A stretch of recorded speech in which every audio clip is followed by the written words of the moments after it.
हीरे की खान अफ्रीका महाद्वीप में हीरों की कई खानों की खोज हो चुकी थी, जहां से बहुतायत में हीरे प्राप्त हुए थे।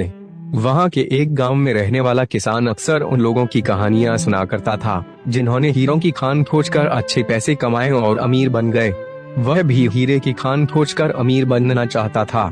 एक दिन अमीर बनने के सपने को साकार करने के लिए उसने अपना खेत बेच दिया और हीरों की खान की खोज में निकल पड़ा। अफ्रीका के लगभग सभी स्थान छान मारने के बाद भी उसे हीरों का कुछ पता नहीं चला। समय गुजरने के साथ उसका मनोबल गिरने लगा। उसे अपना अमीर बनने का सपना टूटता दिखाई देने लगा। वह इतना हताश हो गया कि उसकी जीने की तमन्ना ही समाप्त हो गई और एक दिन उसने नदी में कूदकर अपनी जान दे दी। इस दौरान दूसरा किसान, जिसने पहले किसान से उसका खेत खरीदा था, एक दिन उसी खेत के मध्य बहती छोटी नदी पर गया। सहसा उसे नदी के पानी में से इंद्रधनुषी प्रकाश फूटता दिखाई पड़ा।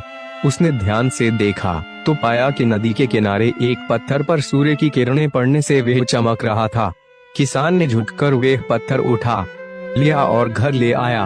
वह एक खूबसूरत पत्थर था। उसने सोचा कि यह सजावट के काम आएगा और उसने उसे घर पर ही सजा लिया। कई दिनों तक वह एक पत्थर उसके घर पर सजा रहा। एक दिन उसके घर उसका एक मित्र आया। उसने जब वह पत्थर देखा तो हैरान रह गया। उसने किसान से पूछा, मित्र, तुम इस पत्थर ही कीमत की जानते हो? किसान ने जवाब दिया, नहीं, मेरे ख्याल से ये हीरा है, शायद अब तक खोजे गए हीरों में सबसे बड़ा हीरा। मित्र बोला। किसान के लिए इस बात पर यकीन करना मुश्किल था। उसने अपने मित्र को बताया कि उसे यह पत्थर अपने खेत की नदी के किनारे मिला है।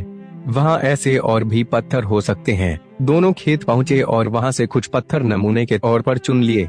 फिर उन्हें जांच के लिए भेज दिया। जब जांच रिपोर्ट आई तो किसान के मित्र की बात सच निकली। वे पत्थर हीरे ही थे। उस खेत में हीरों का भंडार था।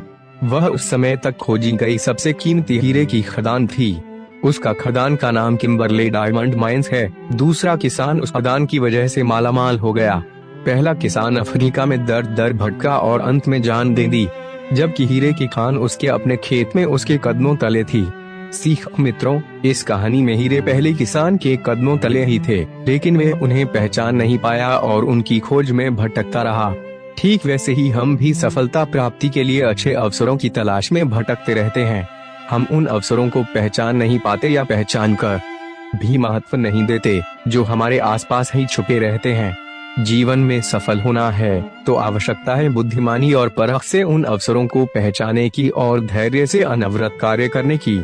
सफलता निश्चित है। अगर इस चैनल पर नए हैं तो चैनल को सब्सक्राइब कर ले। अब वीडियो को एक लाइक कर दे। को कहानी कैसा लगा कमेंट करके जरूर बताएं। जल्द ही मिलते हैं किसी नेक्स्ट टॉपिक पर।